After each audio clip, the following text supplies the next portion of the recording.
It started with Mark Davis, the eccentric and unpredictable owner of the Raiders, boarding a private jet on a Tuesday night. No entourage, no legal team, no front office suits. Just Davis, a man who was about to risk the entire future of his billion-dollar franchise. He traveled to a location so secretive it could have been lifted from a CIA playbook. There, in a plain conference room far away from cameras, Davis sat across from Sanders for the meeting that would rewrite NFL history.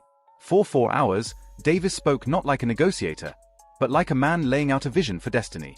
He told Sanders the Raiders weren't just looking for a quarterback, they were looking for an era-defining icon, a face of the franchise who could transform Las Vegas into the global entertainment capital of football. Sanders was stunned. Here was one of the most powerful men in professional sports handing him the keys to a kingdom. No questions asked. He asked for 24 hours to think. Davis gave him 12. By the time the sun came up, Raiders staffers were already in overdrive, Nike designers crafting silver and black jersey prototypes, PR teams preparing an announcement designed to shatter the internet, and executives structuring a contract unlike anything the league had ever seen. But what made this move even more extraordinary was that it wasn't spontaneous. This was months of plotting in the shadows. Raiders scouts had been quietly slipping into Brown's practices, disguised as evaluators of other prospects, but their eyes never left Sanders. They studied his composure, his mechanics under pressure, his leadership even when his own organization tried to sideline him. So by the time Davis made his midnight flight, the Raiders already had a dossier thicker than a playbook. They knew Sanders wasn't just a talented rookie, he was a generational cornerstone, artificially undervalued because Cleveland couldn't manage its own dysfunction. All Davis needed was confirmation face-to-face, and once he had it, he was prepared to obliterate every precedent. And obliterate he did. When contract details leaked, $80 million guaranteed, NFL insiders thought it was a typo. This wasn't incentives or performance bonuses. It was guaranteed money, more than most Super Bowl quarterbacks could dream of.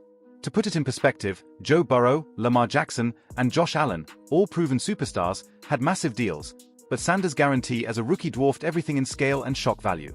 Suddenly, agents across the league began recalibrating what was possible. The Raiders had just declared war on the salary cap system itself. The ripple effects were immediate. Other front offices panicked, agents saw opportunity, and the Players Association recognized a chance to reset the rules for an entire generation. But for Davis, this was simple math. He wasn't just paying for Sanders' arm. He was buying relevance, credibility, and star power in a city where spectacle is currency. And Las Vegas responded instantly. Within 12 hours, season ticket waiting lists spiked by 15,000 names. Sanders' jerseys broke sales records before he'd even put one on. Casinos and hotels scrambled to create fan packages for his debut. Billboards lined the strip with his image, and the city embraced him before he'd thrown his first pass.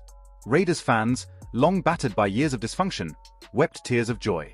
"This is our Tom Brady moment," one said. It wasn't just hype, it was destiny.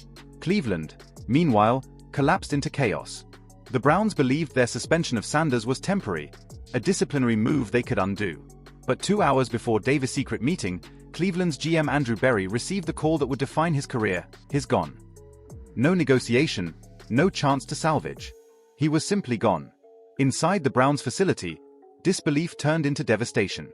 The head coach sat in stunned silence, the owner shouted about betrayal, and the locker room fractured with players openly questioning their futures. Fans erupted in fury, flooding social media with hashtags demanding firings, canceling season tickets live on air, and swearing off the team entirely.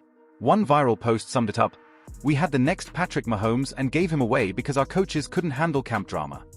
Cleveland hadn't just lost a quarterback. They lost their credibility, their trust, and perhaps their future. And now, the league has shifted. The AFC West, already the toughest division in football, just became historic.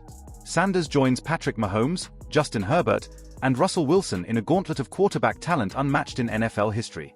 Every matchup promises fireworks: Mahomes' dynasty against Sanders' rising star, Herbert's raw potential against Sanders' swagger, Wilson's veteran grit against Sanders' untested hunger. Even before he's taken the field, defensive coordinators are rewriting playbooks, knowing that every snap against Sanders could mean chaos. Mahomes himself sent a welcome message laced with competitive edge: "Hope you're ready for what's coming twice a year." The message was clear: this rookie wasn't just entering the league. He was stepping directly into the fire.